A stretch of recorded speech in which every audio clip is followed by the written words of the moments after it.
Good evening, everybody. It's great to see you tonight. Thanks for being here for this time of Bible study. We've often talked about the advantages of having a meeting in the middle of the week to sort of serve as a stepping stone for us between Lord's days. Kind of get a shot in the arm in the middle of the week that really helps us spiritually, I believe. Thanks for being here to take advantage of that. We are studying a series of lessons that is entitled Major Tests of Our Faith. Different things that happen that challenge us, that could be a discouragement or a distraction, something that really wear us down or make us weary. And we've talked about some good things already. And the lesson tonight, if you're looking at your study guide, it's lesson 6. You don't need that. You'll be able to follow along with us if you don't have it. But lesson 6 is about church problems. I want to tell you, I think that Bill Hall, the author of our lessons, has really struck upon an important topic here, because I'm sure that I speak for you, I certainly speak for myself, in regards to the fact that church problems and troubles in the church can just be absolutely devastating, just wear you out, just discourage you and dishearten you in the worst sorts of ways. Brother Hall mentioned in the introduction, the reality is, though, that as long as the church is made up of us, human beings, fallible human beings, as long as the church is made up of us who are not perfect individuals, then when you put us all together, you're not going to have a perfect situation. I mean, that's just obvious, right? You can't take 100 or 150 less than perfect humans, because that's the reality. None of us are human. I mean, none of us are human. I hope we're human. Are we any of us human? I hope so. If you put that many of us fallible human beings together, then you're going to have a situation that will inevitably lead to problems that must be dealt with and worked through and so forth. And so I think it's really a valuable discussion. How should we deal with church problems, especially on an individual basis, when you see those problems, when it's happening and we're all right in the middle of a problem? How do we deal with that? How should we view that? Any thoughts, Jeff? No, you covered it well. Okay. All right. So the first reference in our study was 3 John. Let's go to 3 John. And in 3 John, look at verses 9 and 10. John says, I wrote to the church, but Diotrephes, who loveth to have the preeminence among them, receiveth us not. Wherefore, if I come, I will remember his deeds which he doeth, prating against us with malicious words, and not content therewith. Neither doth he himself receive the brethren, and forbiddeth them that would, and casteth them out of the church. And so, here's a church with problems, right?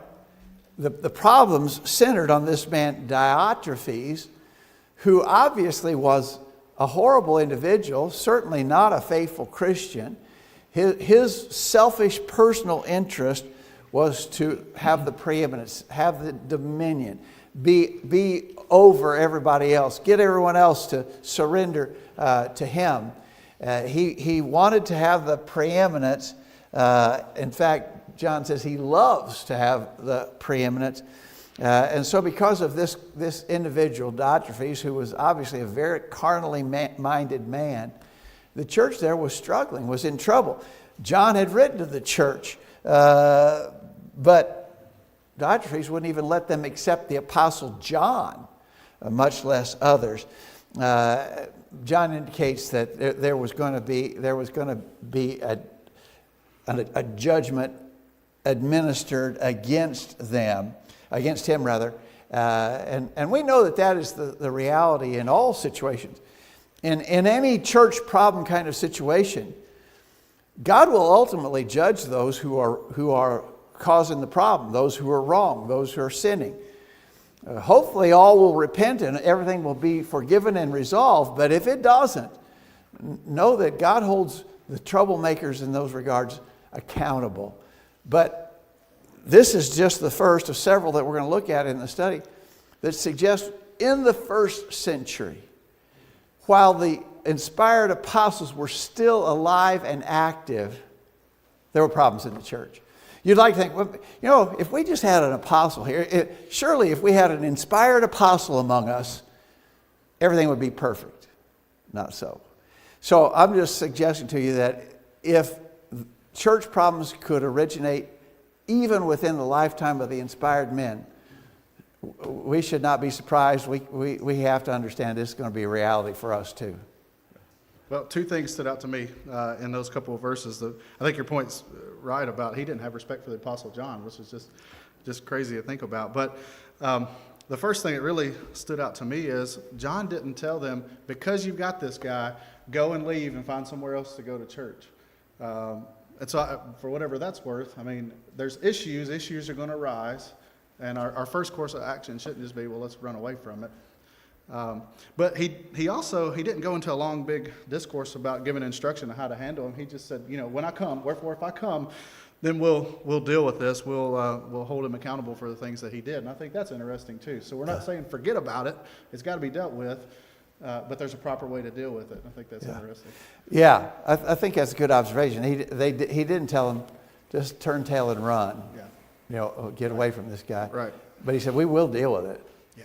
Thoughts or comments? Anything on your mind about Diotrephes and the trouble in the church that Diotrephes was causing? Wade? I kind of wonder. You know, it says that he puts others out of the church. So, you know, you wonder two things. Did the brethren go along with that? Him putting other people out of the church? And then once John addressed it, you wonder if maybe those brethren came back to the church. Yeah, of course, there's no way to know that. But you can see where a guy like Diotrephes, and I think probably most of us in various instances have known people like this, it's either my way or the highway, right? And so he had said, if you don't go along with me on all my judgments, get out. That was his approach. And you would have to think that maybe some had left under such pressures, but we don't know. We don't know the details. Wayne? There were two levels of dealing with this problem. The first level, before John got there, is that it was typical for churches when they received a letter to have that letter read in the assembly, and then to make copies of that letter and send it to other churches. Yeah. So that would have been dealt with as John, initially, as John would have written this letter to them. I can't imagine what it would have been like having this read. And He called out that. Yeah, he called out that. But he would make the final judgment. If he didn't repent, he would make the final.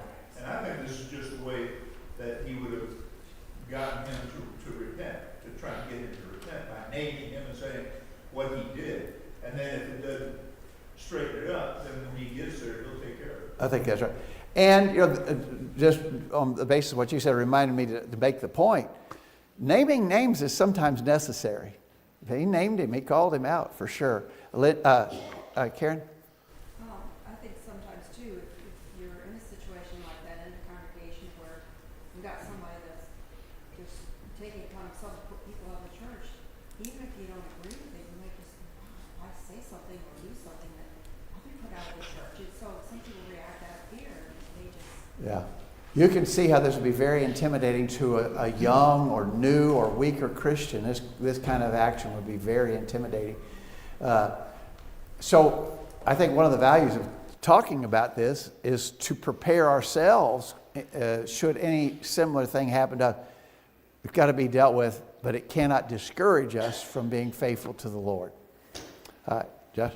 No, I was just thinking about we don't have a lot of information, you know, so you just kind of have to think about what Diotrephes would be like. And so I've kind of in my mind got a picture of this guy who wants to be the first to talk, and I've got to be heard, and I need you to listen to me or you're next kind of attitude. And I think to Karen's point, people might have been afraid, and if I speak up, I'm next. He'll throw me out of here. But you know, through the years, I've heard people in different places and times say, well, he's a Diotrephes. Yeah. You know, Sure. that's become an adjective, all right. Yeah. Sort of. He's got a good- Diotrephes not a good spirit. attitude. Not a good Attitude. thing. Not a good thing. But trouble in the church. That's the point. Yeah. Even in the first century, in the lifetime of the apostles, there were trouble in the church. Right. Yeah. Oh, James, go ahead. You see who the letter is addressed to at the very beginning,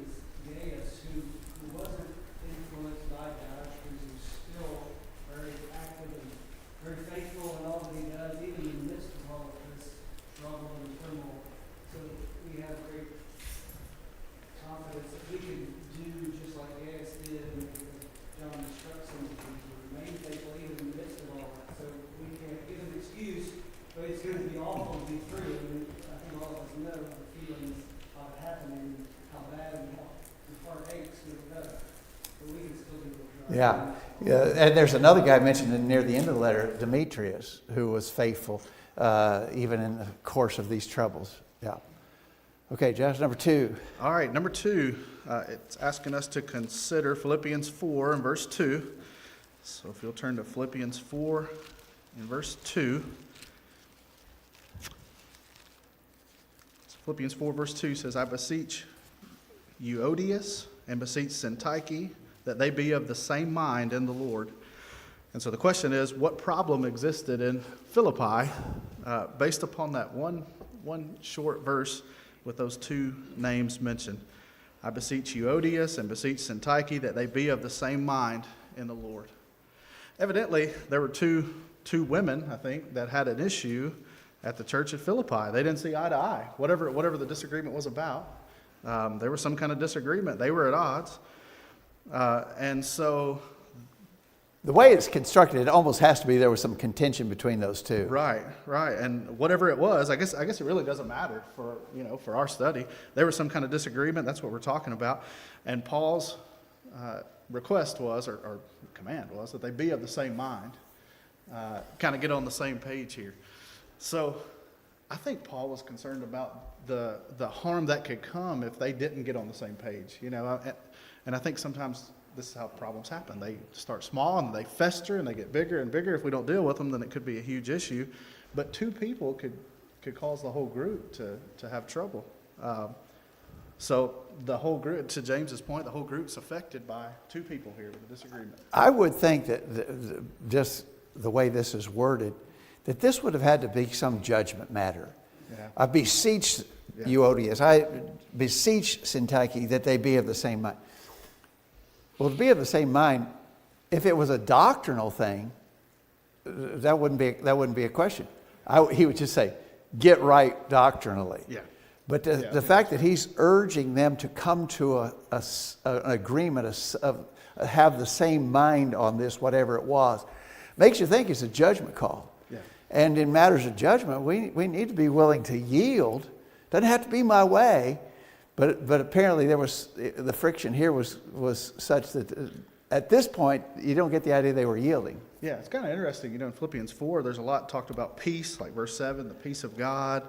In verse 8, they're told to, think about things that are good. I mean, it's kind of just in the context, it's kind of the idea is about being at peace with God, at peace with one another. And we got these 2 people who are not, they're at odds, to your point about maybe some kind of judgment issue. And so who would have thought people would disagree about something? Well, I know you've no doubt experienced this. I have many of the rest of you, how church problems can sometimes arise over the most insignificant matters. Petty things can get blown completely out of proportion and cause trouble. And the people who are in the middle of it, man, I'm telling you, they're red hot and they're ready to go at it. And if a disinterested third party standing back would hear what they were arguing about, I know sometimes my reaction when hearing about trouble in a church somewhere is, they're arguing over that? Yeah. Because it's an insignificant matter, but they've let themselves get completely wound up in it. Well, I don't want to be wrong. I don't want to lose. Yeah. So I'm sticking to my guns here, and it doesn't matter what you think. But that's that carnal mindset that typically causes these kind of problems. Right. Anybody? So the advice given was to be of the same mind. Yeah. Say which mind. Yeah. Yeah. So, and then also, it didn't seem to me like he was asking them to compromise. So. I think you're right. And I don't think that being the case, it couldn't have been a doctrinal issue. It had to have been something that was just a matter of judgment. But maybe it doesn't end up either one's way. I mean, if it's you and me, Paul, and we're having this big disagreement, it doesn't have to be my way, but it doesn't have to be your way either. Maybe we can find some middle ground and everybody wins. Usually when they talk about, I know even in business matters, what you want among your employees, your staff, all your people, you want win-win situations. You don't want win-lose situations. If I win and you lose, then you feel bad. And that affects you in an ongoing way. And others as well, exactly right. So you want to work out a situation where everybody can walk away happy. And that doesn't always happen. But now, again, understand this could only be in judgment matters, not in doctrinal matters. Absolutely. Yeah. We have policies at work that and you deal with a lot, where you can't go outside of those policies. Right. Yeah. Yeah. Wait. I think when it becomes difficult is when one person thinks that it's a scriptural matter and the other person thinks it's judgment. So like for instance, with the instrumental music question, some people would say, oh, that's just a judgment call. I don't understand why y'all are getting all out of proportion over that, but we don't believe it's a judgment call. Yeah. We believe that it's a scriptural call. That's a whole different ball of wax. And then you just got to sit down and iron out the doctrine. And I think, when he's talking about this, when you look in the scriptures, he really gives tribute to those men and women that are faithful. So those may be, in some sense, idolatries. It's got to be this way, But then he condemns, people like idolatries, not for the fact that he's holding up scripture, but for the fact that he's just wanting it his way or wanting to control the matter. Yeah. Yeah. Wayne? Yeah, I agree with you. The fact that this could not be a doctrinal issue, I think, is really reinforced in verse 3. Because it says, indeed, true comrade, I ask you also to help these women who have shared my struggle in the cause of the gospel, together with Clement also, and the rest of my fellow workers whose names are in the book of life. So this person, they're, along with the other people, they're in the same category as those whose names are in the book of life. Can you imagine that being said of the man in 1 Corinthians 5? No. Who had his own stepfather's wife? Yeah. Oh, yeah, his name's in the book of life. Yeah. No, it had to have been a judgment issue, not a doctrinal matter, else he would have not said their names are in the book of life. Yeah. Yeah, I think you're right. That's a good observation. There's another part to that, Josh. What do you think? So the second piece of it says, would you consider the Philippian church a strong church or a weak church? So there's issues there in the church at Philippi. At least we know about with these two women. So would you consider it strong or would you consider it weak in light of that or in spite of that? Anybody got any thoughts? I'd have to say strong, but it's holding together. Yeah. A weak church would fracture as with. I think good point. I think, in my estimation, Philippi probably the strongest church named in the New Testament. Thessalonica a close second. Philippi is really strong. Right in this immediate context, notice he says in verse 4:1, therefore, my brethren, dearly beloved and longed for, my joy and crown, so stand fast in the Lord, my dearly beloved. I mean, when Paul addresses the church with that kind of terminology, I think that's got to be a great church. And then in chapter 1 and later in chapter 4, he talks about how they had continually provided for his support when he was doing his missionary verse 15. work. Yeah. So this is a good church. Yeah, I and think yet so too. even a really good church. I would, if you forced me to rate the New Testament churches that we know of, I would put Philippi at the top. So here's a really good church, and they had trouble. Well, I think that's a good question because I think can't speak for Bill Hall, but I think he had in mind there's going to be church trouble. If trouble arises, does that make the church bad? Does that make or weak necessarily? No, it doesn't. I mean, there's going to be issues. The church of Philippi had issues, but that didn't mean it was bad or weak. They had issues to deal with. They were still a good, strong church. Yeah, yeah. Tom? Paul's addressing us to, he brings his true companion to help these women.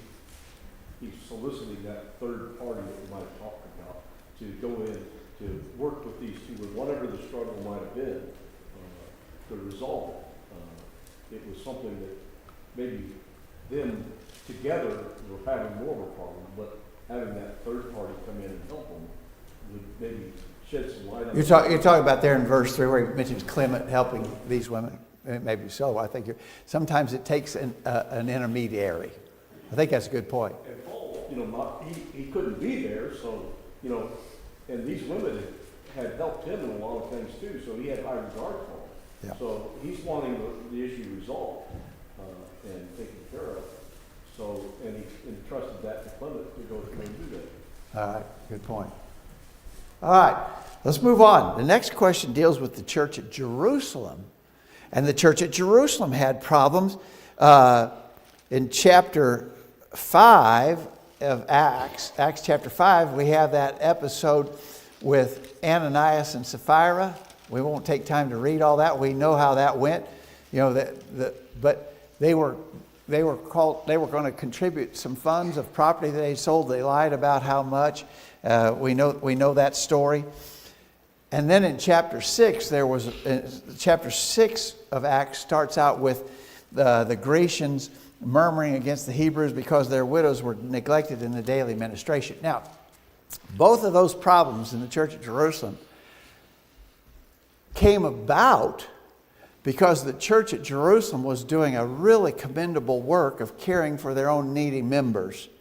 You go back in chapter 2, in Acts chapter 2, notice at verse 44, all that believed were together and had all things in common and sold their possessions and goods and parted them to all men as every man had need. Chapter 4, verse 34, neither was there any among them that lacked, for as many as were possessors of lands or houses sold them and brought the prices of the things that were sold and laid them down at the apostles' feet, and distribution was made unto every man according as he had need. So it was this really generous work on the part of the saints at Jerusalem that actually served as the seedbed for these two problems. If the church had not been generously providing for the needs of people, there wouldn't have been any basis for the Grecians to murmur against the Hebrews that their widows were being neglected. All widows are hurting. But because this generous, benevolent giving had taken place, it served as a basis upon which there could be some grumbling and complaining. And then in the case of Ananias and Sapphira, that same generous, benevolent giving, they wanted to be among those giving. They wanted to have the praise of men and the commendation for having sacrificially given, but they didn't want to give sacrificially, and so they lied about their gift. But in both those instances, in the early church at Jerusalem, the problem arose because the church was doing good work, because the church was active and busy in good things, in approved, authorized things. That served as a basis for some people to get off track. I think that same kind of thing happens today. And you might observe it sometimes in congregations where a lot of people are very busy, working hard, trying to accomplish things, and someone stands off, maybe not at all involved in what's going on, but taking pot shots, sniping at those who are working hard. And so I thought it was kind of an interesting observation. I don't know if I would have included those when I thought about church problems in the first century, but clearly it was. And those problems were generated because the church was working and doing good things. Yeah, it's sort of almost backward, because you think if nothing's being done, then there should be some issues, there should be some internal struggle. But here, when they're doing a lot of good, that's when the issues come up because of people's, Ananias and Sapphira had pride. Yeah. And then there was some feeling like the widows are being left out in the food distribution, and so because they were busy, it's almost like, to your point, that people have stood back and said, well, a lot of things are getting done, but my thoughts on it are different, and I think it should be like this, and so then I kind of start pulling the opposite direction, and I cause issues. It's just really interesting that he made that observation. I think that sometimes people are envious. Maybe if there's somebody who's particularly enthusiastic and energetic and working hard, other people sometimes can be jealous and envious of that person, though they themselves are not willing to sacrificially work at that level. Maybe they sense an unfavorable comparison or contrast between those who are working hard and me. I'm not working hard, and that jealousy or envy kind of provokes some criticism. So, just taking it at that, we would just make the observation. Even in a busy working church, there can be problems. Yeah. Go ahead. Let's go to the next one. All right, number 4. So I want people's feedback here. It says, list some other churches in the Bible that had problems, and be prepared to tell what what problem each had. Can you think of any churches in the Bible that had problems? Do I? The Corinthian church had a lot of Oh, Yeah. Corinth was Yeah, terrible. yeah. Wayne brought up 1 Corinthians 5, where they had, one of the issues was that that fellow had his father's wife, and they weren't dealing with it. Instead, they were sort of prideful about it. Somebody over here mentioned the 7 churches of Asia Yeah. in Revelations 2 and 3. 5 out of the 7 had bad things going on. Right. I thought of the church in Antioch. You know, in Acts 15, they had the whole issue about circumcision, and they had to figure out what was going on there. So there was kind of that's a pretty major dispute that they had there in Acts 15. And Paul and Barnabas were involved, disagreeing with some of those, I guess, Judaizing teachers that had brought that doctrine there. That's a pretty big one. So again, and we could spend a lot of time talking about each one of those instances, but I think the point that we're trying to get across, and I think what the lesson is intended to define for us is churches have problems. Churches in the first century had problems. Don't be surprised and don't be discouraged. Don't be tempted to give up or throw your hands up and quit when a problem arises. Problems are a reality because we're working with people, and people are not perfect. All right, the next one is one that we talked about not too long ago in our Sunday morning class about Paul and Barnabas in Acts chapter 15. How these two really great men had a personal disagreement between them that was pretty intense. In Acts 15, beginning at verse 36, some days after, Paul said to Barnabas, "Let us go again and visit our brethren in every city where we have preached the word of the Lord, and see how they do." And Barnabas determined to take with him John, whose surname was Mark. But Paul thought not good to take him with them, who departed from them from Pamphylia and went not with them to the work. And the contention was so sharp between them that they departed asunder one from another. And so Barnabas took Mark and sailed into Cyprus, and Paul chose Silas and departed, being recommended by the brethren to the grace of God, and he went through Syria and Cilicia, confirming the churches. We talked somewhat about this in a recent Sunday morning Bible class, and so we don't have to go in great depth, but it was pointed out in our discussion then that the terminology here suggests a very intense disagreement that existed between Paul and Barnabas. And we talked at that time about the story. John Mark had been with them on the first missionary journey, but when they got to a very particularly dangerous part of the journey, he bailed out and went back home. When they got ready to go on, this is when they're getting ready to go on the second journey, and Barnabas wants to take Mark again. He was biased in the matter. Mark was his nephew, and he wanted to give the young man another chance. Paul just couldn't do it. He didn't have any confidence in him. And they argued over this intensely, so much so that this great working agreement that they'd had on the first missionary journey, it was blown up. And it wasn't possible for them to go on working together. So here's an intense problem between two great men, very powerful Christians. And if that was so, again, the reality is it's going to happen. Yeah, it doesn't really spell it. In Acts 13:13, it talks about how Mark left. It doesn't really spell out a whole lot, but Paul viewed it as desertion. He, like you said, he bailed on us.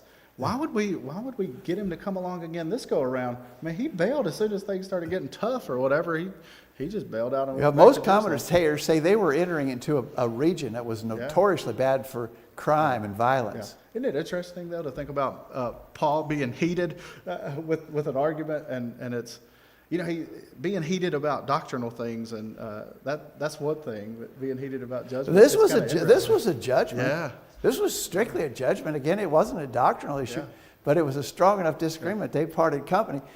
And, really, you'd have to think that Paul would have felt a debt of gratitude to Barnabas. Barnabas had taken him under his wing early on and stood up for him and defended him. But this was enough of a problem. Paul said, I can't work with you anymore on this. Yeah, so to your point, if Paul can have a disagreement like that with Barnabas, that certainly could happen to us. And sin not be involved here, just a judgment call. Yeah. Thoughts or comments, anybody? Yeah, we had talked about that episode pretty thoroughly a couple of weeks ago. Go ahead, Josh. All right, number 6, it wants us to go to 1 Corinthians 11. 1 Corinthians 11, and verse 19. And the question is, according to 1 Corinthians 11:19, what is the value of heresies or factions? 1 Corinthians 11:19, it says, "For there must also be heresies among you, that they which are approved may be made manifest among you." So the question is, what is the value of heresies? When you first read that question, you think there's no value at all whatsoever. That's always just only a bad thing, and it is bad. But I think Paul's comment there is, well, those that are approved, those that come through strong, those that keep the faith, it's going to be apparent, even dealing with difficult times. It's just kind of an oddly worded question, the value of heresies. Yeah, I don't know. I'd be glad to do without that value if it was possible. Yeah, But what he's saying, in other words, we don't seek out problems. Right. But what he's saying is when people are guilty of this factional spirit, heresy is a party spirit. Come on, be on my side. Be on my side. Get on my side. And you've probably known of situations in churches where the whole church divided up in 2 or maybe more factions, and people were actually out recruiting others to join their side. Be on my side in this issue. That's a party spirit. That's what this heresy is. And Paul is saying here, when those kind of situations materialize, the outcome of it is you'll be able to see in the conduct of those individuals, you'll be able to see who's right and who's wrong.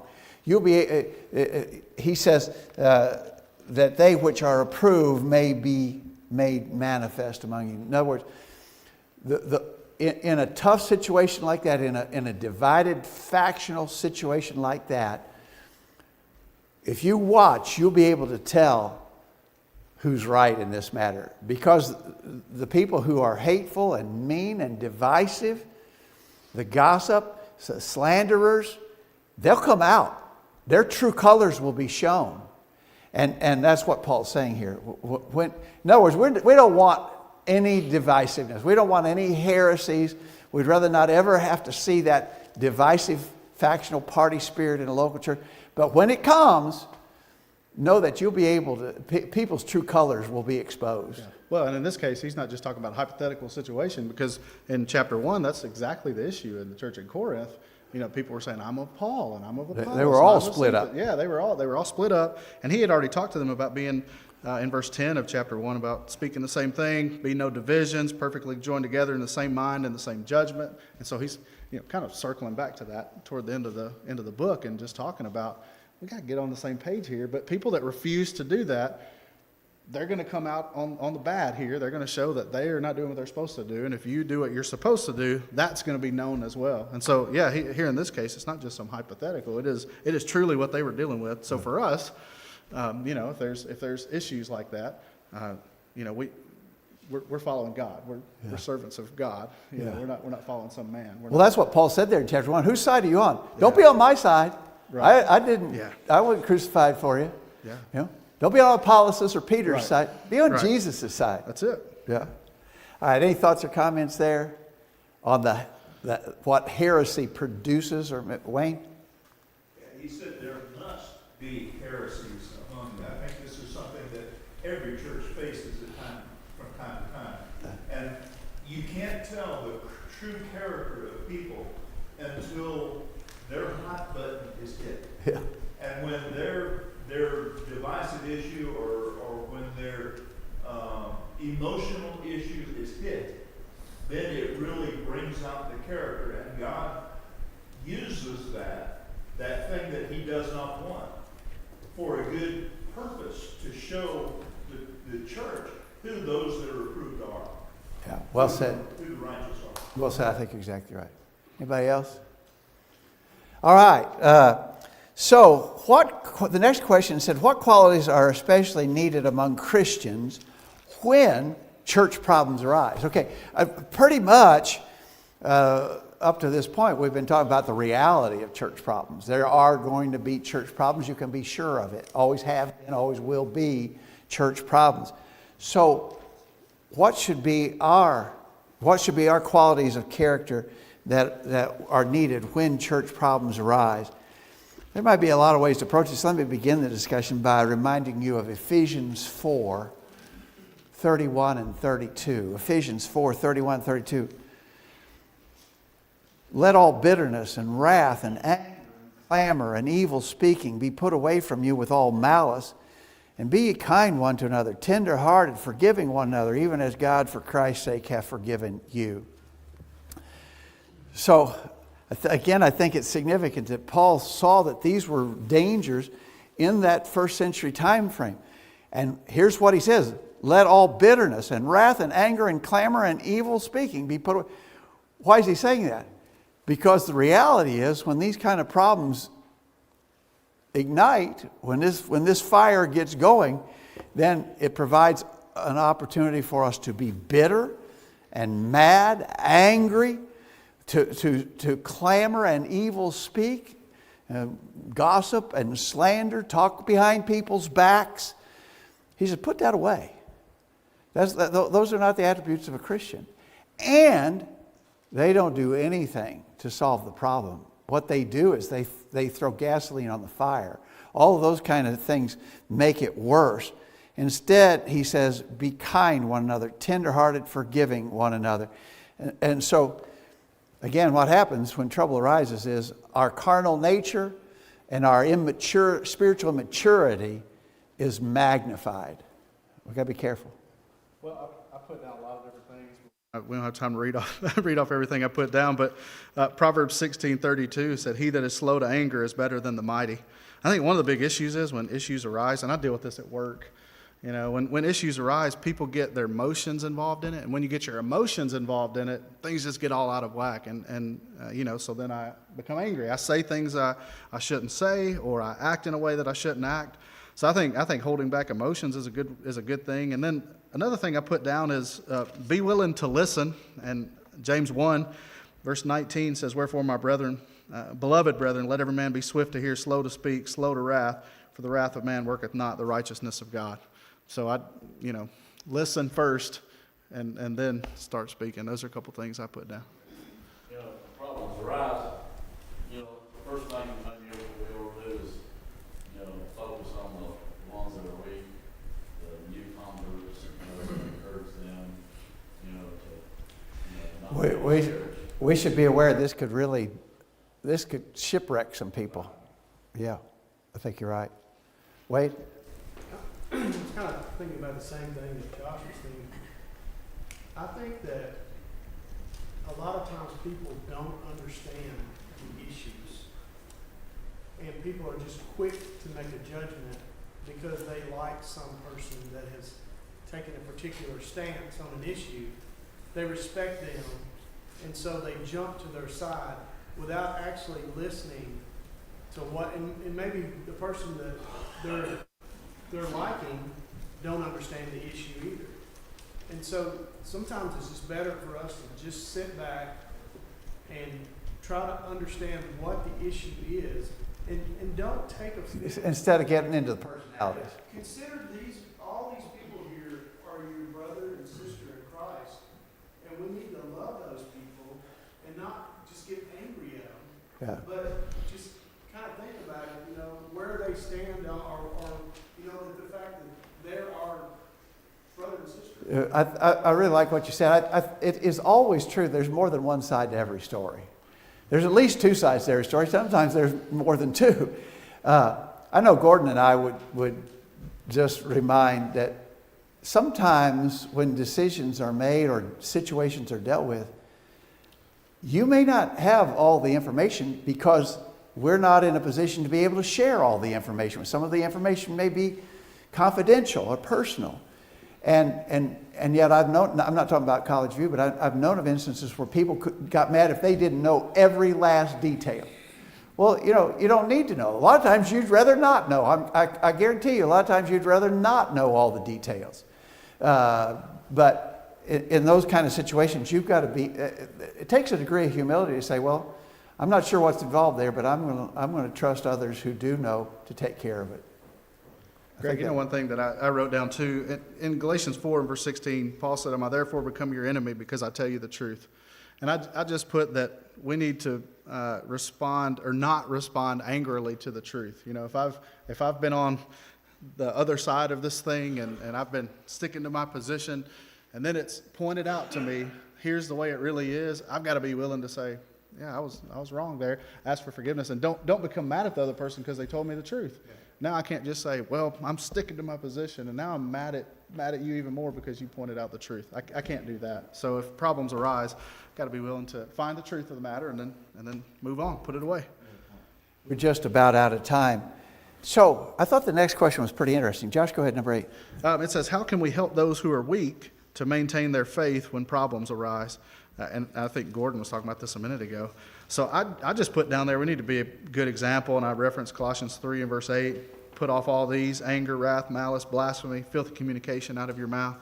You know, if there's somebody that's weak in a group that an issue has arisen, and then I am talking to them about it, can you believe what so-and-so said? Then I'm probably just going to tear them. I'm going to cause them to stumble. I'm putting a stumbling block in front of them. And I think we got to be so careful about that. Maybe even young people that we don't, you know, that we're talking to Be about sensitive. things. Be sensitive about how you might influence the other. You know, I've told you before about a situation in a church, the church I first ever preached at full time. There was one family that was the biggest gripers and complainers and gossips that I probably ever knew. And they always met. So there was a mom and dad, their siblings, or their offspring, and then the grandkids. And they all went to the grandparents' house every Sunday for dinner. And the subject of conversation every Sunday was what's wrong with the church and the people in it. And those grandkids grew up, and they didn't care to be a part of the church at all. Why would you? Why want to? would you? Yeah, if it's Why that would bad. you? Yeah, because all you ever heard was how bad the church was and how bad the people in it were. Yeah. We got to be really careful about how we let that sort of stuff spill over to our kids, for sure. Yeah. Well, Yeah. you know, Jesus talked about if you cause one of the little ones to stumble, how bad off you are, and I think that may be a good example of that. Yeah. So, in regards to helping young Christians or weak Christians in the face of these problems, be careful how you influence them. And then I thought also, just the very theme of this lesson, help them realize this is not new. We're not dealing with something that never happened before. It's just a reality. We got to work through it, but we got to be faithful to God. Yeah, and unfortunately, it may happen again, but Yeah. if we deal with it the right way, whenever it does happen. Yeah. Anybody else? Any thoughts? I mean, Eric? how many times, you know, I've been told, you know, over the years, this will pass. You know, it'll clear up. This too shall pass. Yeah. Eric? Chase a rabbit? Yeah. Not chase the rabbit. No. I said, chase a rabbit. Why do you think God didn't allow Ananias and Sapphira to repent? Ooh, I don't know. For the church, I'm sure it certainly provided a powerful lesson to the church. But I don't know. He did give Sapphira a chance to say if it was true or not. He questioned her if it was true or not, and she held to the lie. But I don't know why God immediately struck them dead. Acts 5:11 does say great fear came upon all the church as many as heard these things. Yeah. So it was a warning, served as a warning to everybody else, but yeah, it's pretty tough, isn't it? Real quick. I think, Simon the sorcerer, who's allowed to, Yeah. repent. Is there another, in the old law, when God was struck dead, he said he died, right? But this was under the new. Yeah. Well, and they lied to God rather than just lie, so they tricked God here. Yeah, so I guess they a little bit different. Uzzah touched that's the true. ark and was struck dead instantly. But as Eric said, those were Old Testament examples. But I don't know, Eric. You always ask questions I can't answer. All right, last. We're just out of time. Last question. When the problem is over, Christians do well to look back, evaluate actions, attitudes, words, thoughts that were theirs during the time of the problem. What's the value of reflecting back on a problem that now is past and been solved?